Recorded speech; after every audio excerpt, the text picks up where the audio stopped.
Hello everyone. Last video में हमने हमारा क्रिटिकल रीजनिंग की सीरीज को स्टार्ट किया था, जिसमें हमने हमारे basic concepts of critical reasoning, एक लॉजिकल रीजनिंग के कितने एलिमेंट्स होते हैं एक आर्ग्यूमेंट में, वो सब देखा था। जैसे कि हमने क्या क्या देखा था, हम एक बार छोटा सा रिकैप ले लेते हैं। हमने प्रीमाइस देखा था। क्या होता है प्रीमाइस? फैक्ट्स होते हैं। ठीक है, वो फैक्ट जिनको हम चैलेंज नहीं कर सकते, जिनको हम डाउट नहीं कर सकते, जिनको हमें मानना ही पड़ेगा कि ये सच है। ठीक है। आर्ग्यूमेंट आर्ग्यूमेंट वही होती है जो हमारा प्रिमाइस होता है। आर्ग्यूमेंट हम बहस को नहीं बोलते क्रिटिकल रीजनिंग में, ये हमने लास्ट वीडियो में देखा था। आर्ग्यूमेंट हम किसको बोलते हैं? हम सेट ऑफ फैक्ट्स को हम आर्ग्यूमेंट्स बोलते हैं। जो भी फैक्ट्स, जो भी तथ्य हमें हमारे पैराग्राफ में ऑथर ने दिए हैं, वो ही हमारी आर्ग्यूमेंट है। उसके बाद हमने देखा था अजम्पशन, जिसके हमने क्वेश्चन भी लास्ट वीडियो में देखे थे कैसे करते हैं। अजम्पशन क्या होता है? अजम्पशन एक अनस्टेटेड फैक्ट होता है, जो अनस्टेटेड चीज होती है एक आर्ग्यूमेंट में, जिसके बेसिस पर ऑथर हम अपनी आर्ग्यूमेंट दे रहा है, वो अजम्पशन होती है। ठीक है। फिर होता है कंक्लूजन। कंक्लूजन हमने देखा था, कंक्लूजन होता है किसी भी आर्ग्यूमेंट का सार। सार यानी समरी उसकी। ठीक है, कि ऑथर एग्जैक्टली कहना क्या चाहता है, उसको बोलते हैं कंक्लूजन। स्ट्रेंथनिंग या वीकनिंग हमने देखे थे। स्ट्रेंथन पूछा हुआ है तो हम उसके सपोर्ट में जो सब स्टेटमेंट है उसको चूज करेंगे, और वीकनिंग पूछा हुआ है तो जो उसको अपोज कर रही है स्टेटमेंट, उसको चूज करेंगे। उसके बाद हमने देखा था कि पैराडॉक्स क्या होता है। पैराडॉक्स यानी कि फ्लॉ क्या है रीजनिंग में। ठीक है, जो कि बहुत एक मिनिमल सा पार्ट है क्लैट के लिए, क्रिटिकल रीजनिंग का इतना इसमें नहीं आता है क्वेश्चन। दूसरा हमने एक पैरेलल रीजनिंग भी देखी थी, जिसका भी आज तक क्वेश्चन आया नहीं है, बट हम समझ लेंगे ये चीज भी क्या होती है। ये भी एक एलिमेंट है क्रिटिकल रीजनिंग का। ठीक है। एक और चीज हमने देखी थी, इन्फ्रेंस। इन्फ्रेंस हमने देखा था कंक्लूजन के साथ ही। क्या था? कंक्लूजन जो होता है वो ऑथर के द्वारा दिया जाता है। ऑथर कंक्लूड करता है कि मैं क्या कहना चाहता हूँ। और इन्फ्रेंस क्या होता है? इन्फ्रेंस दिया जाता है रीडर के द्वारा। यानी हम लोग जो पैसेज पढ़ रहे हैं, हम उस पैसेज से, उस आर्गुमेंट से क्या चीज इन्फर कर सकते हैं, यानी हम क्या चीज उससे समझ सकते हैं कि ऑथर ये, अगर ऐसा ऑथर कह रहा है तो हाँ शायद ये चीज भी हो सकती है, उसको इन्फ्लुएंस बोलते हैं। कंक्लूजन हमारा 100% ट्रू होता है, क्योंकि वो ऑथर ने ही अपना दे दिया आर्ग्यूमेंट में। बट इन्फ्लुएंस हमारा 100% ट्रू नहीं होता है। जो हमारा मोस्ट अप्रोप्रिएट, जब मोस्ट प्रोबेबल जो हमारा ऑप्शन होता है कि हाँ ये चीज सबसे ज्यादा हो सकती है, उसको हम अपना इन्फ्लुएंस मानते हैं। ठीक है। आई होप आपको बेसिक कंसेप्ट की एक बार फिर से रिवीजन हो गई होगी। अब हम हमारा ट्राई सॉल्व करते हैं, जो हमारा लास्ट टाइम हमने हाफ पेपर सॉल्व किया था 2024 का क्लैट का लॉजिकल रीजनिंग का, उसका आगे हम सॉल्व करते हैं। आपके सामने एक पैसेज है, पैसेज नंबर 17, क्वेश्चन नंबर 97 से। ये पैसेज आप लोगों को वीडियो पॉज करके पढ़ना है। उसके बाद 97th क्वेश्चन पढ़ के, और आपको पहले ये ट्राई करना है। उसके बाद मैं आप लोगों को समझाऊंगी कि ये चीज क्या इसका आंसर होगा, और कैसे इस आंसर को हम ढूंढेंगे कि यही हमारा आंसर होगा। ठीक है, देखते हैं हमारा क्वेश्चन क्या बोल रहा है। पैसेज बोल रहा है, imagine you have just been appointed as a consultant for a manufacturing company that is experiencing a decline in its production efficiency. हम क्या है, इस पैसेज में हमें अपॉइंट कर दिया गया है कंसल्टेंट का, एक कंपनी का। ठीक है, जिनकी प्रोडक्शन है जो वो कम होती जा रही है, प्रोडक्शन की एफिशिएंसी उनकी कम होती जा रही है। ठीक है, जो कंपनी है वो बहुत सारे वाइड रेंज ऑफ प्रोडक्ट्स बनाती है। ठीक है, और जो मैनेजमेंट है वो इस चीज से परेशान है कि जो उनका ओवरऑल आउटपुट है वो कम होता जा रहा है। हमारे your task is to identify the root cause of this decline and recommend solutions. हमारा काम क्या है? हमें देखना है कि क्या इस चीज की रूट कॉज है, क्या प्रॉब्लम है, और इसको सॉल्यूशन देना उस प्रॉब्लम का। अब जैसे जैसे हम इन्वेस्टिगेशन करते हैं तो हमें ये चीजें ऑब्जर्वेशंस में आती है हमारे। पहली चीज क्या? The company recently introduced a new production system that is more automated but requires highly specialised operators. Company ने एक क्या किया है, एक ऑटोमेटेड सिस्टम अभी अभी लगाया है, जिसके लिए हाईली स्पेशलाइज्ड ऑपरेटर्स, यानी जो वर्कफोर्स है उस सिस्टम को चलाने के लिए, उसका उस सिस्टम में स्पेशलाइजेशन होनी चाहिए उस वर्कफोर्स की, उन लोगों की, उनको सिस्टम में वो स्पेशलाइज्ड होने चाहिए। ठीक है। दूसरा, the workforce has reported a lack of motivation and job satisfaction which has led to increase absenteeism. दूसरी ऑब्जर्वेशन हमारी क्या निकली कि जो वर्कफोर्स है, जो वहां पे काम करते हैं लोग, उनमें लैक ऑफ मोटिवेशन है, वो अपने काम को लेके मोटिवेटेड नहीं है, और वो अपनी जॉब से सेटिस्फाइड भी नहीं है। ठीक है, जिसकी वजह से इंक्रीज एब्सेंटीज्म, मतलब जो छुट्टियां ले रहे हैं, जो एब्सेंट हो रहे हैं वर्कर्स, वो बढ़ता जा रहा है। Third, there have been several breakdowns in the new machinery leading to production delays and quality issues. ठीक है, ये क्या बोल रहे हैं कि जो न्यू मशीनरी है उसके अंदर ब्रेकडाउन्स भी हो रहे हैं, जिसकी वजह से प्रोडक्शन में डिले हो रहा है और क्वालिटी में भी इश्यूज आ रहे हैं। जो क्वालिटी है वो प्रोडक्ट की वो सेटिस्फाई नहीं हो पा रही है। फोर्थ ऑब्जर्वेशन हमें मिलती है, the company's competitors have adopted similar automation technologies and are experiencing increase productivity. मतलब यहाँ से हमें एक चीज तो क्लियर हो गई इस ऑब्जर्वेशन से कि सिस्टम में दिक्कत नहीं है, क्योंकि जो कंपनी के कॉम्पिटिटर है उन्होंने भी सिमिलर ही टेक्नोलॉजी, सिमिलर ही ऑटोमेटेड सिस्टम लगाया है और उनकी प्रोडक्टिविटी सिस्टम की वजह से क्या हो गई है, इंक्रीज हो गई है। Last, customer complaints about product quality have increased in recent months. Last observation हमें क्या मिली कि कस्टमर्स की जो कंप्लेंट्स हैं, क्योंकि क्वालिटी प्रोडक्ट्स के हमने इसमें पढ़ा ना थर्ड ऑब्जर्वेशन में कि क्वालिटी इश्यूज आ रहे हैं, तो कस्टमर की कंप्लेंट्स भी बढ़ती जा रही हैं। अब हमारे पास है क्वेश्चन 97। क्वेश्चन 97 क्या पूछ रहा है, based on the information provided which of the following is a potential root cause of the decline in production efficiency.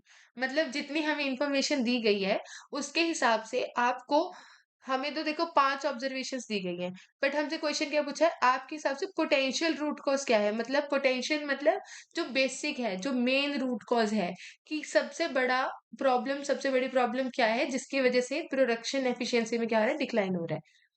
तो फर्स्ट ऑप्शन बोलता है the introduction of a new production system.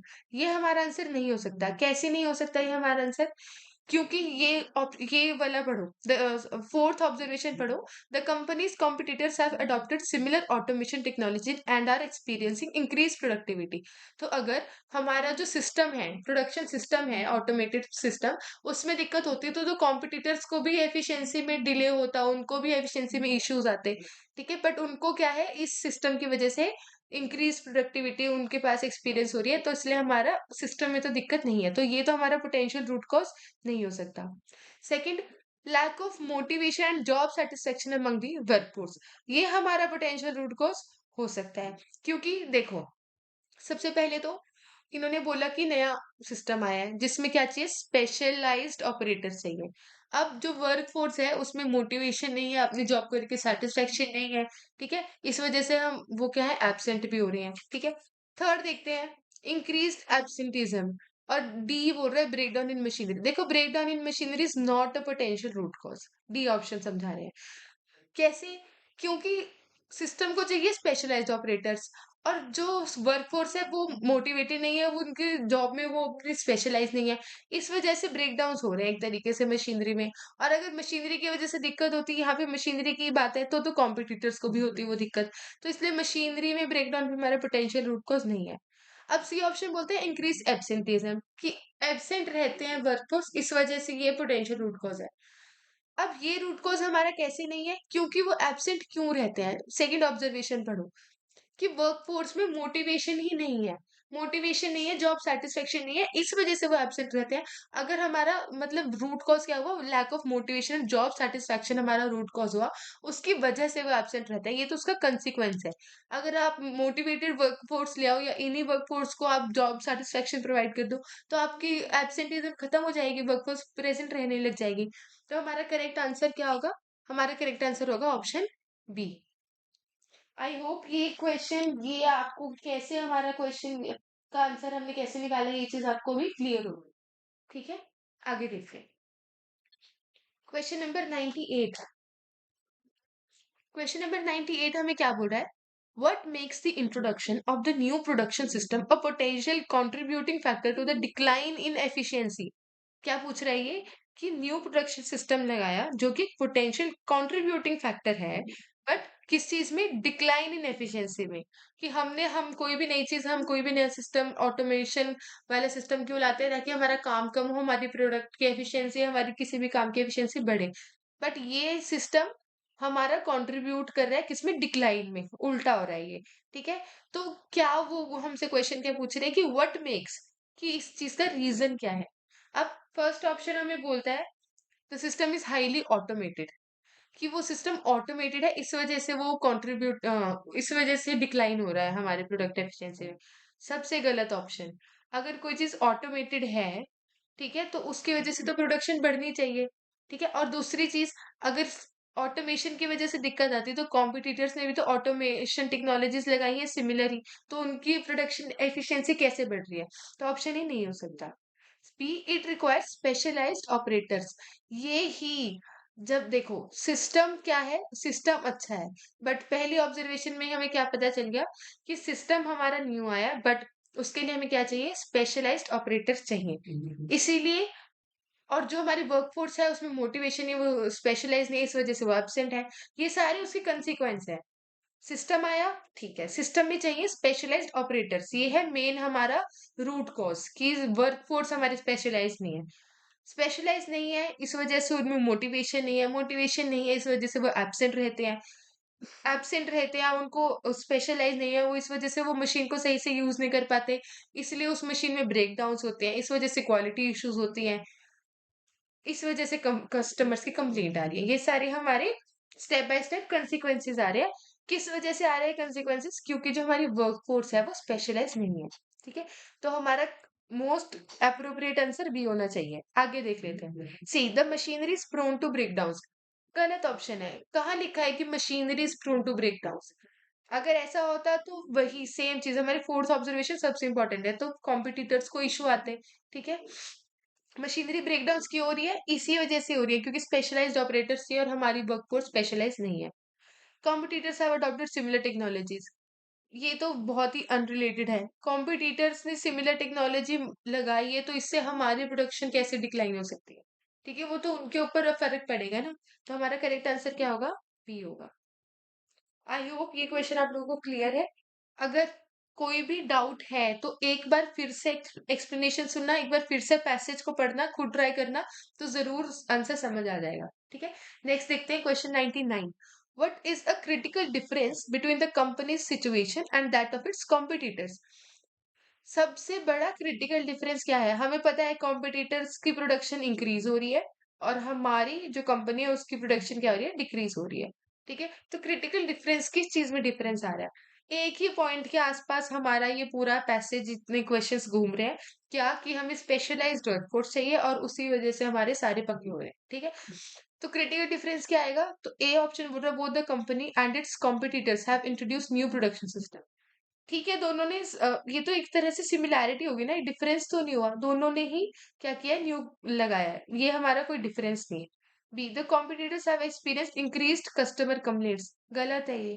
तो हमें कहाँ लिखा है ये कि कॉम्पिटिटर्स को भी कस्टमर कंप्लेंट आ रही है? पहली बात तो कॉम्पिटिटर्स के लिए एक बात लिखी है कि उनकी प्रोडक्शन इंक्रीज हो रही है, और कस्टमर कंप्लेंट्स की हमारे बारे में लिखी है। ठीक है, C, the companies workforce lack motivation and job satisfaction. सबसे प्रोन, सबसे प्रेफरेबल आंसर हमारा यही है। ठीक है, D, the companies machinery is prone to break down. ये भी हमें कहीं नहीं दिया हो। ठीक है, हमारी मशीनरी के लिए बोले, ना कि कंपनी के लिए। तो करेक्ट आंसर हमारा क्या है? सी। यही तो सबसे बड़ा डिफरेंस है। हमने इतने इतने क्वेश्चंस पे भी तो यही देख रहे हैं ना कि हमारी वर्कफोर्स में कमी है, इस वजह से। सिस्टम में कोई कमी नहीं है। सिस्टम में कमी होती तो कॉम्पिटिटर्स को भी क्या होता, डिक्रीज होती है उनकी भी एफिशिएंसी, बट हमारी ही हो रही है। क्यों? हमारी वर्कफोर्स में कमी है। तो सबसे बड़ा डिफरेंस हमारी कंपनी और कॉम्पिटिटर्स में क्या है कि जो हमारी कंपनी है, the companies workforce lack motivation and job satisfaction. Option C. I hope this is clear. Let's move on to the next question, question number 100। How might the increased absenteeism affect production efficiency? हमने क्या देखा कि system है, system में specialised workforce चाहिए। ठीक है, हमारी वर्कफोर्स स्पेशलाइज नहीं है, तो इनमें मोटिवेशन भी नहीं है, उनमें जॉब सेटिस्फेक्शन भी नहीं है, इस वजह से वो एब्सेंट होते हैं। ठीक है, अब ये पूछ रहे कि इस एब्सेंट होने का प्रोडक्शन एफिशिएंसी पे क्या असर पड़ेगा? ठीक है, अब फर्स्ट ऑप्शन बोलता है, it might lead to increased quality issue. ठीक है, क्या बोल रहा है क्वेश्चन नंबर 100 का ऑप्शन ए, कि उनके एब्सेंट होने से क्वालिटी इश्यूज बढ़ सकते हैं। देखो, क्वालिटी इशू कब बढ़ते हैं? क्वालिटी इशू बढ़ते हैं जब मशीन में ब्रेक डाउन होता है। पढ़ो ये चीज। कौन सी हमने पढ़नी है? Observation, observation 3। There have been several breakdowns in the new machinery leading to production delays and quality issues. जब मशीन खराब होगी तो क्वालिटी गंदी होगी। ठीक है, अगर एक इंसान एक चीज भी बना रहा है तो वो कम चीजें बना सकता है। चीजें वो कम बना रहा है, बट जैसे वो पहले बनाएगा वैसे ही अब बनाएगा। ठीक है। तो मशीन की वजह से हमारे क्या हो रहा है, क्वालिटी इश्यूज हो रहे हैं। क्यों हो रहे हैं वो भी? क्योंकि हमारे पास स्पेशलाइज्ड वर्कफोर्स नहीं है। ऑप्शन बी बोलता है it might result in longer machinery breakdown. Breakdown से एब्सेंटीज्म का कोई लेना देना नहीं है। एब्सेंट रह रहे हैं वो, एब्सेंट रह रहे हैं तो मशीन को हम गलत तरीके से तो यूज नहीं कर रहे ना। ब्रेकडाउन होता है जब हम स्पेशलाइज नहीं है और हम उस चीज को फिर भी गलत तरीके से यूज कर रहे हैं। ऑप्शन सी बोलता है it could lead to delay in production. This is the correct option. 100 लोग पहले काम करते थे, ठीक है, वो 1000 चीजें बना देते थे। अब सिर्फ आ रहे हैं 50 लोग, तो सिर्फ 500 चीजें बनाएंगे। तो हमारे प्रोडक्शन में क्या हो रहा है, डिले हो रहा है ना। हमें 1000 की 1000 आज चाहिए, पर हमारी 500 आज बन रही है, 500 कल बन रही है, 500 परसों बन रही है। तो हमारी प्रोडक्शन क्या होती जा रही है, डिले होती जा रही है। तो एब्सेंटीज्म का प्रोडक्शन एफिशिएंसी पे सबसे बड़ा असर क्या पड़ता है, कि वो प्रोडक्शन को डिले कर देते हैं। ठीक है। D it has no impact on production efficiency, ये तो बिल्कुल गलत है। अगर लेबर ही नहीं आएगी तो काम कैसे होगा? तो प्रोडक्शन एफिशिएंसी पे तो फर्क पड़ेगा ही पड़ेगा ना। जैसे हमारे बहुत बार हम न्यूज सुनते हैं कि सभी लेबरर्स ने, सभी वर्कफोर्स ने, सभी इंडस्ट्री में जो काम करते थे लेबर, उन सब ने हड़ताल कर दी। ठीक है। तो इंडस्ट्री पे क्या लग गया, ताला लग गया। अब इंडस्ट्री में मशीन्स तो अभी भी वही है, ठीक है, बट हमारे पास लेबर ही नहीं है काम करने का, तो उनकी प्रोडक्शन क्या हो जाती है, प्रोडक्शन एकदम से गिर जाती है उनकी। ठीक है। क्वालिटी का इशू नहीं आता उस टाइम, क्योंकि लोगों ने काम ही करना बंद कर दिया, तो डिले का इशू आता है, खत्म हो जाती है प्रोडक्शन एक तरीके से। ठीक है। आगे देखते हैं question number 101। What could be a possible solution to address the decline in production efficiency? अब तक हमने 4 क्वेश्चंस में ये देखा कि हमारी प्रॉब्लम आ कहाँ रही है, हमारी वर्कर्स की स्पेशलाइजेशन में प्रॉब्लम आ रही है। ठीक है। और तो कोई प्रॉब्लम नहीं है, ना मशीन में प्रॉब्लम है, ठीक है, ना सिस्टम में प्रॉब्लम है, कॉम्पिटिटर्स को भी कोई प्रॉब्लम नहीं आ रही है मशीन से, हमारे वर्कर्स में प्रॉब्लम आ रही है। तो अब हमें सॉल्यूशन देना है कि जो हमारी डिक्लाइन इन प्रोडक्शन एफिशिएंसी, जो कि हमारी वर्कर्स की लैक ऑफ स्पेशलाइजेशन की वजह से हो रही है, उसका सॉल्यूशन भी क्या होगा, वर्कर्स में स्पेशलाइजेशन, वर्कर्स में मोटिवेशन फिर से। ठीक है। तो ए बोल रहे हैं hire hire more specialised operator for the new system. ये आंसर हमारा आंसर नहीं हो सकता। क्यों? क्योंकि हमारे पैसेज में हमें ये नहीं बोला गया कि जो वर्कफोर्स है वो कॉम्पिटेंट नहीं है, वो क्या है, वो काम ही नहीं कर सकती। हमें ऑब्जर्वेशन में हमें क्या मिला, कि जो वर्कफोर्स है उसमें मोटिवेशन नहीं है, उसमें जॉब सेटिस्फेक्शन नहीं है, जिस वजह से वो एब्सेंट रहती है, जिस वजह से डिले होती है, जिस वजह से क्वालिटी इशू आते हैं, एटसेट्रा एटसेट्रा, जिस वजह से मशीन ब्रेकडाउन होती है। ठीक है, ये सब। तो और स्पेशलाइज वर्कर्स लाना एक पॉसिबल सॉल्यूशन नहीं है। पॉसिबल सॉल्यूशन क्या है? पॉसिबल सॉल्यूशन है हमारा ऑप्शन बी, जो कि कहता है implement a motivation and job satisfaction program for the workers. यही तो हमारा इशू आ रहा है, वर्कर्स में क्या है, मोटिवेशन नहीं है, जॉब सेटिस्फेक्शन नहीं है। तो अगर हम उनमें ये चीज फिर से इम्प्लांट कर दे, तो वही वर्कफोर्स हमारी उस सिस्टम को फिर से सही से चलाएगी। ठीक है। C upgrade the machinery to reduce breakdown, नहीं, अभी तो नया सिस्टम लगाया ही है, और मशीनरी में तो वैसे भी कोई दिक्कत है ही नहीं। ठीक है। Purchase new machinery to replace automated system, नहीं, ये भी न्यू मशीनरी लगाई है, और मशीनरी में फिर से हमारी कोई दिक्कत है ही नहीं। तो मशीनरी को चेंज करना एक सॉल्यूशन नहीं है। वर्कर्स को भी नया नया तरीके से सब्सटीट्यूट कर देना सॉल्यूशन नहीं है। सॉल्यूशन क्या है? सॉल्यूशन ये है कि जो वर्कफोर्स में हमारी प्रॉब्लम आ रही है, उनको जॉब में सैलरी में कम लग रही है, सेटिस्फाइड नहीं है, मोटिवेशन नहीं है, जो भी हमें दिया हुआ है रीजन, उस रीजन को ठीक करें। क्लियर है? लास्ट क्वेश्चन इस पैसेज का क्या बोल रहा है, based on the information provided what is a potential consequence of increased customer complaints about product quality. Question हमसे पूछ रहा है कि जो आपको इन्फॉर्मेशन दी गई है, तो जो हमारे कस्टमर कंप्लेंट्स और प्रोडक्ट क्वालिटी में बढ़ती जा रही है, उसका कंसिक्वेंस क्या हो सकता है? कंसिक्वेंस मतलब, यहाँ देखो ध्यान से पढ़ो question, a potential consequence. Consequence मतलब क्या हो सकता है इस वजह से, कस्टमर्स की कंप्लेंट्स जो आई जा रही है प्रोडक्ट क्वालिटी में, उसकी वजह से क्या और हो सकता है आगे। इन्होंने रीजन नहीं पूछा कि क्यों आ रही है कस्टमर्स की कंप्लेंट। ठीक है। जैसे हमने इस क्वेश्चन में हमसे सॉल्यूशन पूछा है क्वेश्चन नंबर 101 में। ठीक है। इस क्वेश्चन में हमसे क्या पूछा था, क्वेश्चन नंबर 98 में, सॉरी क्वेश्चन नंबर 99 में पोटेंशियल रूट कॉज पूछा था, मतलब रीजन क्या है। पर क्वेश्चन नंबर 102 हमसे रीजन नहीं पूछ रहा, हमसे कंसिक्वेंस पूछ रहा है। ठीक है, किस वजह से, अगर ऐसा है तो ऐसा भी हो सकता है, उसको कंसिक्वेंस बोलते हैं। तो अगर कस्टमर्स की ज्यादा कंप्लेंट आ रही है, तो इस वजह से और क्या हो सकता है, क्या कंसिक्वेंस हो सकता है। ठीक है। ऑप्शन ए बोल रहा है it indicates that the company competitor also experience quality issue. नहीं, अनरिलेटेड है बिल्कुल। हमारे पास कस्टमर कंप्लेंट आ रही है, इससे ये कैसे पता चलता है कि कॉम्पिटिटर्स को भी आ रही होगी, जबकि कॉम्पिटिटर्स की तो एफिशिएंसी बढ़ रही है। एफिशिएंसी बढ़ रही है, इसका मतलब कस्टमर्स खुश हैं, उनके प्रोडक्ट मांग रहे हैं, तो उनकी एफिशिएंसी बढ़ रही है। एजम्पशन है ये, ठीक है। B, it suggest that the company's products are meeting customers expectation. गलत। अगर the company's product are meeting, they have not written are not meeting. If they would have written are not meeting, then this could be a possibly answer. ठीक है, but इसमें क्या लिखा है? The products are meeting customer expectation. अब अगर expectations meet कर ही रहे हैं प्रोडक्ट, तो क्यों वो कंप्लेंट करेंगे? तो ऑब्वियसली हमारा ये ऑप्शन गलत है। C, it may lead to a loss of customers and reputation damage.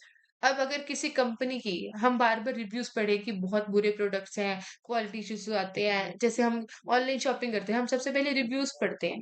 ठीक है, हम कहीं एडमिशन लेने जाते हैं, हम कहीं कोई सर्विस लेने जाते हैं, हम किसी रेस्टोरेंट में खाना खाने जाते हैं, हम रिव्यूज पढ़ते हैं किसी नई जगह जाते हैं तो। ठीक है, अब रिव्यूज ही गंदे होंगे तो ऑब्वियसली कस्टमर धीरे धीरे लॉस होना शुरू हो जाएंगे, उनकी रेपुटेशन डैमेज होगी। तो ये क्या है हमारा कंसिक्वेंस है, ऑप्शन सी। डी क्या बोल रहा है? It shows that the companies automated system is performing well. How this can be answer? Very very wrong answer, very wrong option. ठीक है, इससे ये कैसे पता चल रहा है कि कंपनी का सिस्टम अच्छा चल रहा है? अगर अच्छा चल रहा होता तो कंप्लेंट्स ही क्यों आती? ठीक है, तो हमारा करेक्ट आंसर क्या होगा? ऑप्शन सी, कि अगर कस्टमर्स की कंप्लेंट बढ़ती जा रही है तो इसका एक कंसिक्वेंस ये हो सकता है कि आगे जाके लॉन्ग रन में उस कंपनी के लॉस ऑफ कस्टमर हो जाए और उनकी रेपुटेशन में क्या हो जाए? डैमेज हो जाए। आई होप ये पैसेज अब तक क्लियर होगा सबको। ठीक है, आगे देखते हैं हम हमारा नेक्स्ट पैसेज।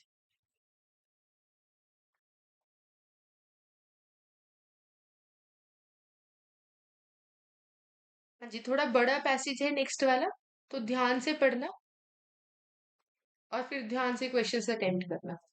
एक बार वीडियो को रोक के खुद से ऑप्शन पैसेज पढ़ा करो। एक बार में जितना आप एक गो में जितना आपको पैसेज समझ आ रहा है ना, उसके बेसिस पर क्वेश्चन अटेम्प्ट किया करो, क्योंकि पेपर में भी हम ऐसे ही करते हैं। ऐसे नहीं करना कि पहले एक एक वर्ड टू वर्ड पैसेज को समझेंगे, फिर वर्ड टू वर्ड क्वेश्चन को समझेंगे, फिर करेंगे। अभी हम पैसेजेस को समझ रहे हैं, अभी हम एनालाइज करें एक तरीके से कि हमारा लास्ट टाइम का पेपर कैसा आया था, किस लेवल ऑफ डिफिकल्टी के क्वेश्चंस आए थे, इसलिए हम पूरे पैसेज को समझ रहे हैं। ठीक है, अगर आप लोगों को वन गो में जितना समझ आ रहा है और उस बेसिस पर आपके जितने क्वेश्चंस ठीक हो रहे हैं इस टाइम पर, और जब आप प्रैक्टिस कर लोगे क्रिटिकल रीजनिंग की थॉरोली, हर हर टाइप के क्वेश्चंस आप प्रैक्टिस कर लोगे, उसके बाद आप कितना समझते हो उसमें हमें डिफरेंस देखना है। वो चीज हमें एनालाइज करनी है बेसिकली। ठीक है, तो ये इस पैसेज को हम करते हैं ट्राई फिर से। ये बोल रहा है, in a world where aspirations for upward mobility are fervent, the opportunities for achieving such dreams remain limited. क्या बोल रहे हैं? कि जिस दुनिया में एस्पिरेशंस बहुत ज्यादा है कि सबको, हर एक को अपवर्ड जाना, हर एक को हाइट्स अचीव करती है सक्सेस की। ठीक है, बट जो अपॉर्चुनिटीज है उन ड्रीम्स को अचीव करने की वो बहुत लिमिटेड है। ठीक है, सपने सबके हैं पर उन सपनों को पूरा करने के लिए जो रिसोर्सेज है, जो अपॉर्चुनिटीज है, वो बहुत कम है।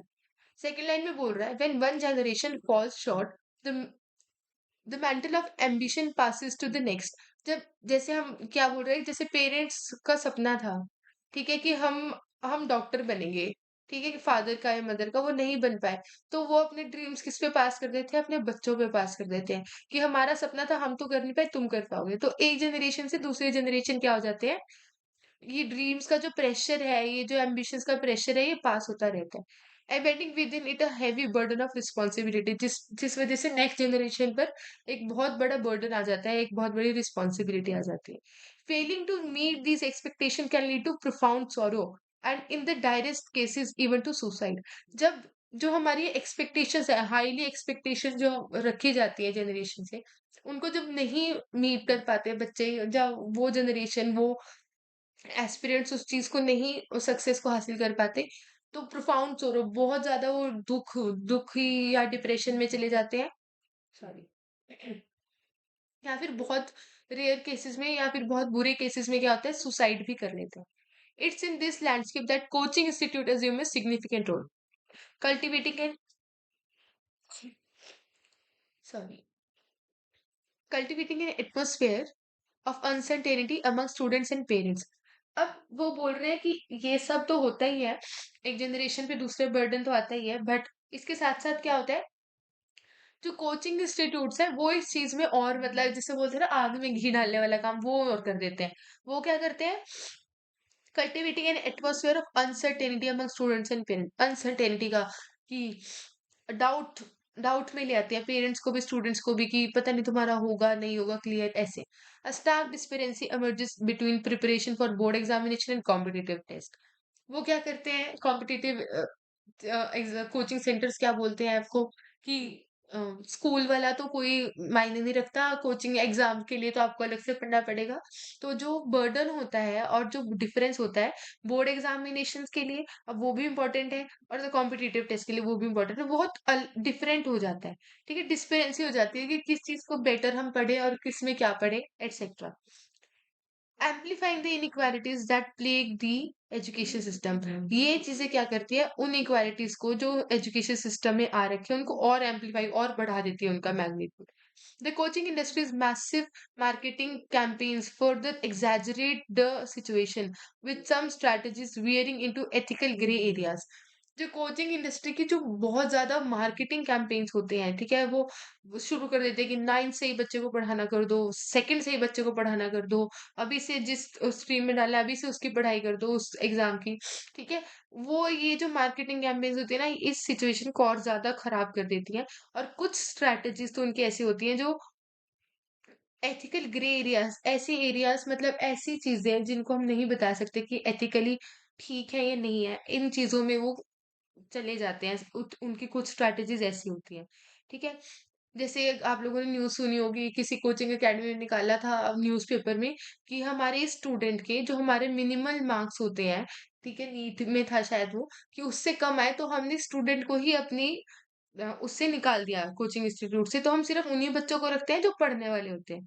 तो अब हम इस चीज को एथिकली ठीक भी नहीं बोल सकते और एथिकली गलत भी नहीं बोल सकते। ठीक है, बट उनकी मार्केटिंग स्ट्रेटेजी कैसी थी, ग्रे एरिया, समझ गए, ग्रे एरिया मतलब जो नाइदर कंप्लीटली राइट और नॉर कंप्लीटली रॉन्ग। ठीक है, तो कुछ स्ट्रेटेजीज उनकी ऐसी हो जाती हैं। The test themselves design to be more challenging than standardised exam. जो टेस्ट वो लेते हैं तो जिस जिस स्टैंडर्ड का एग्जाम आता है उससे कई गुना ज्यादा मोर चैलेंजिंग मोर टफ लेते हैं। ठीक है, set the stage for feelings of inadequacy and self doubt will not conquer. और ऐसे टेस्ट को जब बच्चे नहीं कनकर कर पाते तो उनको सेल्फ डाउट होता है और उनको लगता है हम कम पढ़ाई कर रहे हैं, हम इनएडिक्वेट चीजें हैं, हमारे पास रिसोर्सेज, हम कम टाइम दे रहे हैं हर चीज को। ठीक है, तो गलत फीलिंग्स उनको आ जाती हैं इन चीजों से। Our education system is tailored to gauge an individual's merit through examination. हमारा एजुकेशन सिस्टम कैसा है, हमारा एजुकेशन सिस्टम ऐसा है कि एक इंडिविजुअल की मेरिट को उसके किससे देखता है, वो एग्जाम के थ्रू ही देखता है कि एग्जाम में अच्छा किया है तो वो इंटेलिजेंट है, एग्जाम में फेल हो गया तो उस बच्चे को कुछ नहीं हो सकता। Eminent thinker Michael J Sandel dubs the system the tyranny of merit, a sentiment echoed by the Supreme Court of India. जो एक हमारे थिंकर हैं और हमारे सुप्रीम कोर्ट ने भी इस चीज को क्या बोला है, इसको टायरनी ऑफ मेरिट बोला है।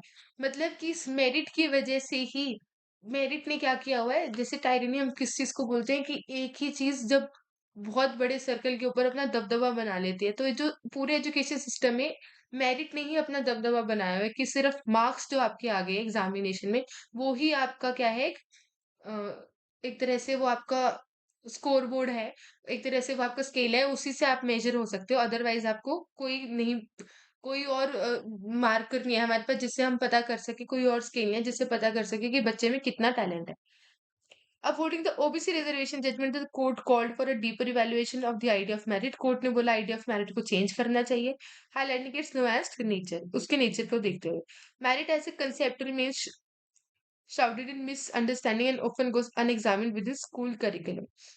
जो मेरिट का कंसेप्ट है, ठीक है, हम इसको गलत समझते हैं, मिसअंडरस्टैंड करते हैं और स्कूल करिकुलम में भी हम इसको एग्जामिन नहीं कर पाते। Adapting to new living arrangements, sourcing nourishing meals, battling isolation and grappling with commutes from the backdrop against which education unfolds. ठीक है, मेरिट में सिर्फ पढ़ना ही नहीं होता, और भी बहुत सारी चीजें होती हैं। ठीक है, आप नई जगह जाते हो, जैसे अब हम कहीं और कोचिंग लेने जा रहे हैं, तो नई लिविंग अरेंजमेंट्स में रहना, वहां पे अपने लिए कहीं हमें हमारा खाने लायक मिल जाए, सोर्सिंग नर्सिंग लिए ढूंढना, अकेला जो आइसोलेशन होती है, हमारी लोनलीनेस होती है उसको ठीक करना। ठीक है, जो बहुत सारे अलग अलग बैकग्राउंड से बच्चे आते हैं उनके साथ हमें एडजस्ट करना, ये सब। और जो मार्जिनलाइज्ड कम्युनिटी और जेंडर माइनॉरिटीज होती है उनके लिए ये चीजें और भी ज्यादा बढ़ जाती है। सोशल मीडिया एल्गोरिथम भी इस चीज़ को एग्ज़ैजरेट कर देता है, वो भी मेंटल हेल्थ कंसर्न्स को बढ़ा देता है, क्योंकि जो सोशल मीडिया का आजकल हमारा एल्गोरिथम चल रहा है, वो भी क्या करता है, लोनलीनेस को बढ़ाने वाला है, वो भी अटेंशन को इम्पीड करने वाला है, क्रिएटिविटी को इम्पीड करने वाला है, ये सब। Technology emerges as a potential equaliser in this landscape. अब इतने सारी प्रॉब्लम बता के एजुकेशन सिस्टम का सारा अ, वो करके एनालाइजेशन ऑथर क्या बोल रहा है, technology emerges as a potential equaliser in this landscape की इक्वालिटी अगर हमें लानी है तो टेक्नोलॉजी इसमें एक बहुत बड़ा क्या है, पोटेंशियल इक्वलाइजर है।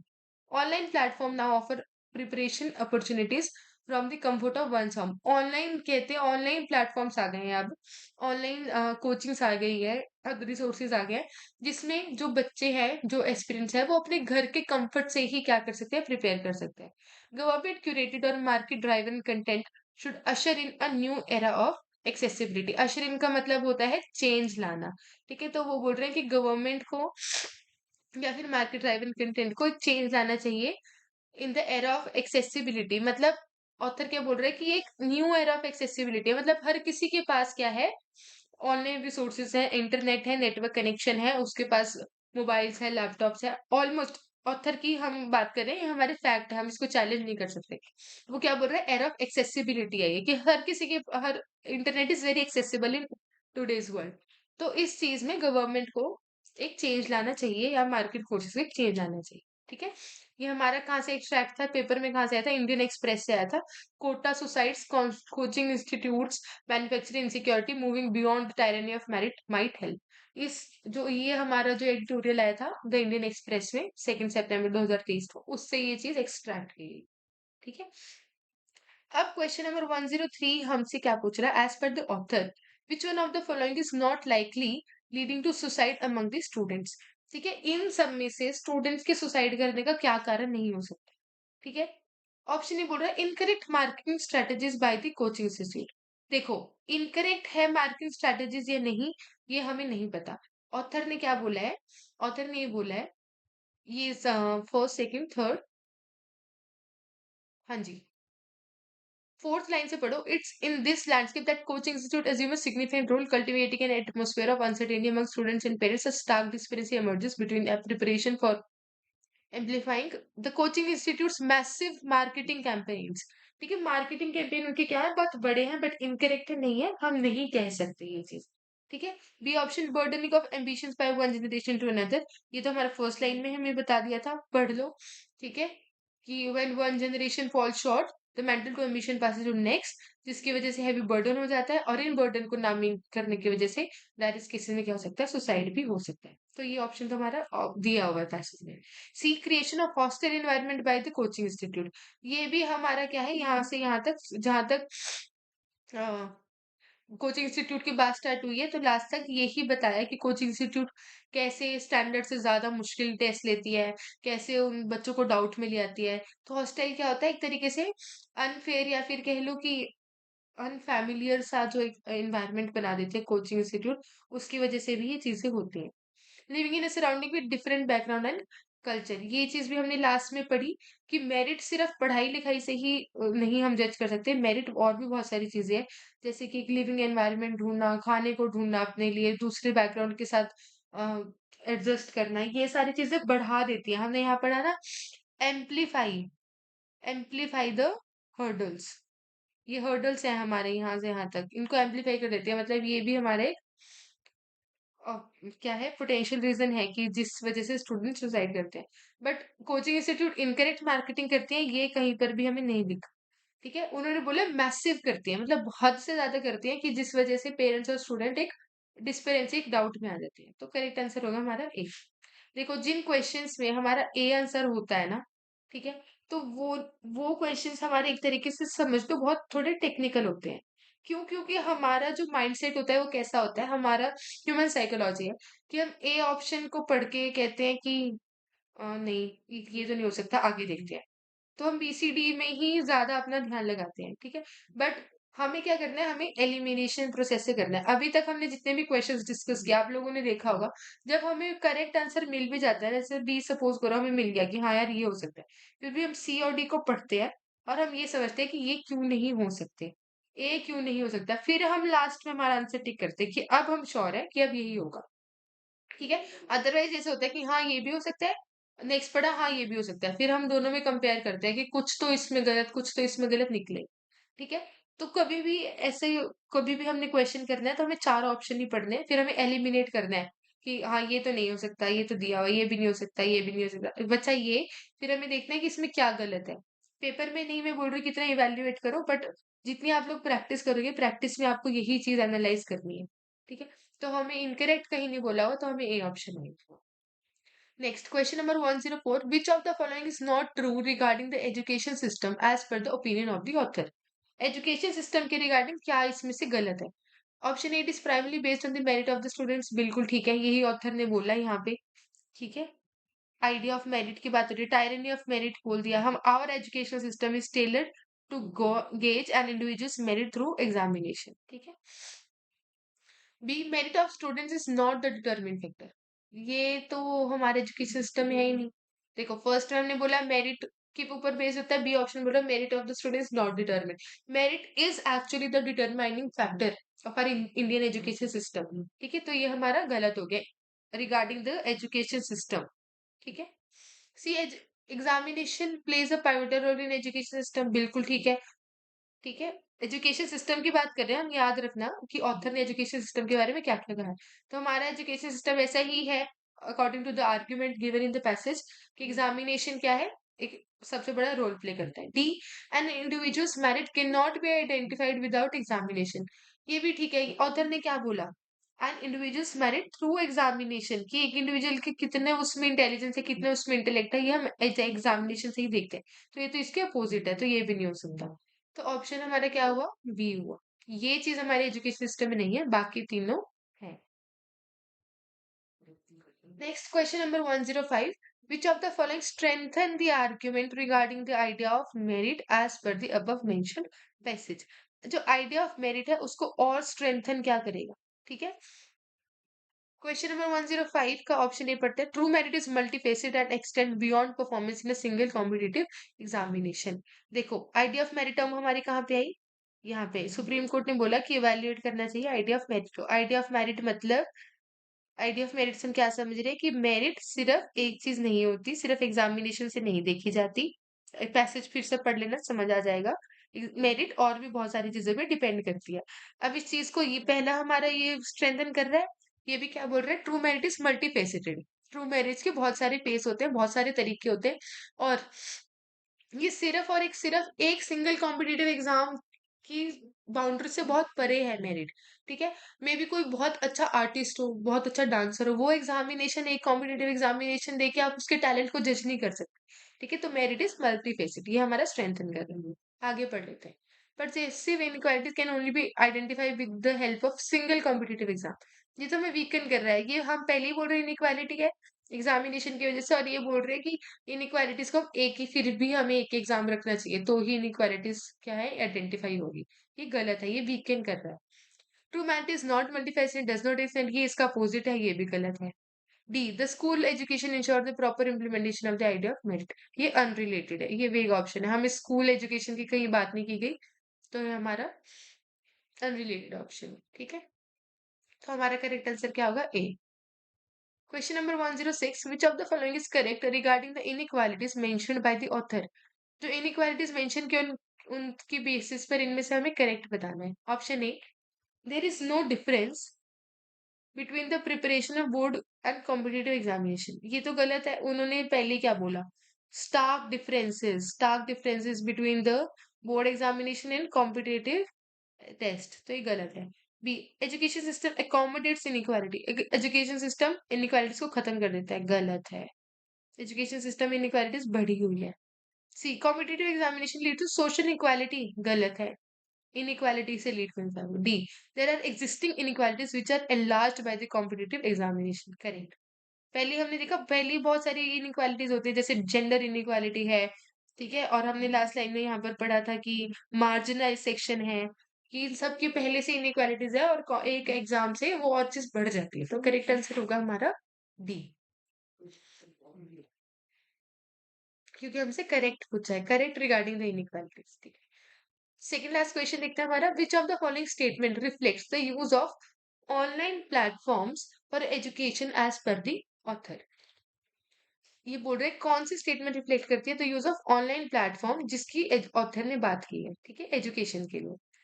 ऑप्शन ए बोल रहा है it provides equal opportunity to all student irrespective of caste और creed. Which of the question हमसे क्या पूछ रहे हैं, which of the following statement reflect the use of online platform for education. Online platform का बोल रहा है, तो ऑप्शन ए बोल रहा है it provide equal opportunity to all the student irrespective of caste और क्रीड, ठीक है, हो सकता है। B, it encourages the student to prepare for examination, ठीक है। C, it should be the only means to education, गलत, ऐसा तो ऑथर ने कहीं नहीं बोला कि ये ही होना चाहिए। D, it can not be access by majority of the people due to technological improvements, ये भी गलत है क्योंकि लास्ट में ऑथर क्या बोल रहा है, एरा ऑफ एक्सेसिबिलिटी। अब हमारे पास देखो दो ऑप्शंस आ गए, ठीक है, इसमें से हमें क्या करना है, इसमें से हमें क्वेश्चन फिर से पढ़ना है, which of the following statement reflect the use of online platform for education as per the author. Author ने जो बोला है कि ऑनलाइन प्लेटफॉर्म यूज होनी चाहिए एजुकेशन के लिए, इनमें से क्या चीज उसको रिफ्लेक्ट करती है कि ऑनलाइन प्लेटफॉर्म यूज होंगे, तो क्या चीज, किस लिए ऑनलाइन प्लेटफॉर्म यूज होनी चाहिए। तो लास्ट लाइन पढ़ो, हमने यहाँ से निकलेगा, देखो, टेक्नोलॉजी से पढ़ो, technology emerges as a potential equaliser in this landscape. Online platform now offer preparation opportunities from the comfort of one's home. Author ने ये चीज क्यों बोली, ऑथर ने ये चीज इसलिए बोली कि जो बच्चों को इतना डीमोटिवेशन हो रखा है ना, कि वो बाहर जाते हैं, उनको कोई चीज, हर चीजें परेशान करती है, ठीक है, तो घर के कंफर्ट से ही वो इस चीज के लिए एनकरेज होंगे कि हम घर पे रह के भी एक एग्जाम की तैयारी कर सकते हैं, ठीक है। तो मोस्ट हमारा जो प्रेफरेबल आंसर यहाँ होगा ना वो बी होगा। क्यों? क्योंकि ऑनलाइन प्लेटफॉर्म एनकरेज कर रहे हैं स्टूडेंट्स को कि आप अपने एग्जाम के लिए तैयारी करो। ये सिर्फ एक पार्ट है, it provide opportunity for student respect of caste, ठीक है, अपॉर्चुनिटीज प्रोवाइड करती है। अपॉर्चुनिटीज तो देखो ऑफलाइन एजुकेशन में भी प्रोवाइडेड है, ये कहीं नहीं बोला कि कोचिंग इंस्टीट्यूट एक जेंडर के, एक कास्ट के बच्चों को एडमिशन नहीं देते।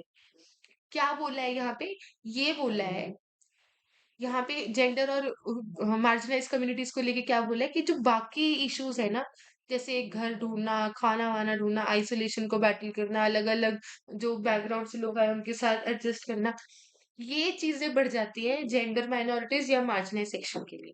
बट इस ऑप्शन, इस क्वेश्चन में हमें कंपेयर किसको करना है, कोचिंग इंस्टीट्यूशन को, और दूसरी तरफ ऑनलाइन प्लेटफॉर्म, ठीक है, वो अदर अदर रिलेटेड इश्यूज हैं जो हमारा जेंडर और उससे डील कर रहे हैं, मार्जिनलाइज सेक्शन से। कोचिंग और ऑनलाइन में क्या डिफरेंस है, कोचिंग वाले एक हॉस्टाइल इन्वायरमेंट क्रिएट कर देते हैं, ठीक है, डिमोटिवेट करते हैं। ऑनलाइन क्या करेगा, ऑनलाइन बच्चों के लिए अपने घर से, होम के कंफर्ट से काम करने की कोशिश करेगा, ठीक है। तो ऑनलाइन का बेनिफिट इसलिए है क्योंकि वो बच्चों को एनकरेज करेगा प्रिपेयर करने के लिए एग्जाम के लिए, ना कि इसलिए कि उनके साथ डिस्क्रिमिनेशन होती है और कोचिंग इंस्टीट्यूट्स में तो उनको नहीं मिलता एडमिशन, ठीक है, इसकी बात नहीं हो रही कहीं पर। लास्ट क्वेश्चन, हमारा लास्ट क्वेश्चन क्या बोल रहा है, which one of the following is not a challenge for equality education. According to the author हमें बताना है, ठीक है, ऑथर ही बात कर रहे हैं इनइक्वालिटी की, तो उसने बोला क्या एक चैलेंज नहीं है। A, influence of social media, challenge है, बिल्कुल है, सोशल मीडिया का हमने पढ़ा। B, mental health of the students and parents, बिल्कुल चैलेंज है, ठीक है, मेंटल हेल्थ खराब होती है, कोचिंग इंस्टीट्यूट बहुत मार्केटिंग करते हैं उस वजह से। सी, अवेलेबिलिटी ऑफ ऑनलाइन रिसोर्सेज, ये ऑथर के हिसाब से चैलेंज नहीं है, हमने लास्ट लाइन में पढ़ा, इन the new era of accessibility, मतलब ऑथर को क्या, ऑथर क्या बोल रहा है कि everyone is accessible to the internet opportunity, everyone is accessible to the technological advancements in this world, ठीक है, तो availability of online resources can not be a challenge for quality education, ठीक है। डी, डी ऑप्शन क्या बोल रहा है, lack of competitive atmosphere among the peers, lack तो है ही नहीं, कॉम्पिटिटिव एटमोस्फेयर तो बहुत ज्यादा है, बहुत बहुत ज्यादा है, जितना होना चाहिए उससे भी कहीं ज्यादा है, तो ये भी क्या है, हमारा चैलेंज है। सॉरी, ये चैलेंज हमारा नहीं है, ये भी एक तरह का चैलेंज है, कॉम्पिटिटिव एटमोस्फेयर का अगर लैक होगा तो पीयर्स में क्वालिटी एजुकेशन नहीं मिल पाएगी। बट अकॉर्डिंग टू ऑथर हमें क्या बताना है कि ऑनलाइन रिसोर्स की अवेलेबिलिटी, उसके एक्सेस हमारा एक लूप होल नहीं है, हमारा एक चैलेंज नहीं है for on the path of quality education, ठीक है। और वो क्या बोलता है, the government should endeavour, the government should usher in new changes, ठीक है। तो अकॉर्डिंग टू ऑथर हमारा लास्ट, हमारा क्या निकल रहा है कि availability of online resources challenge नहीं है, ठीक है। आई होप आप सभी को ये क्वेश्चन समझ आए होंगे। कैसे हम समझते हैं, आई एम सो सॉरी, कैसे हम समझते हैं चीजों को, कैसे पैसेज को समझना है, कैसे क्वेश्चंस को समझना है, ये आप लोगों को थोड़ा बहुत क्लियर हुआ होगा। अगर फिर भी कोई डाउट है तो मेरी बात मानना, दोबारा से एक्सप्लेनेशन देखना, ठीक है, फिर से समझना, तो आप लोगों को क्या हो जाएगा, समझ आ जाएगा। ठीक है, आई होप आप लोगों को ये क्लियर होगी चीज। ठीक है, बाकी हम करेंगे हमारा नेक्स्ट ईयर का हम क्वेश्चन पेपर कर लेंगे नेक्स्ट वीडियो में डिस्कस। कोई भी डाउट हो तो please let me know in the comment section. और जिस भी टॉपिक पर हमें डिफिकल्टी लगेगी, डोंट वरी, हम उस टॉपिक वाइज को हम क्रिटिकल रीजनिंग में जरूर समझेंगे हमारे previous year questions paper discuss करने के बाद। ठीक है, या जिस भी टॉपिक को आपको लगता है कि मैम और इस पे प्रैक्टिस करनी है या और हम इस पे क्वेश्चन सॉल्व करने हैं, तो I bring the most relevant, the most new questions, जो सबसे अच्छे क्वेश्चंस है वो हम उस टॉपिक के लेकर आएंगे और हम वो वीडियोस के थ्रू हम डिस्कस किया करेंगे। ठीक है, so I think that is enough for today, thank you so much.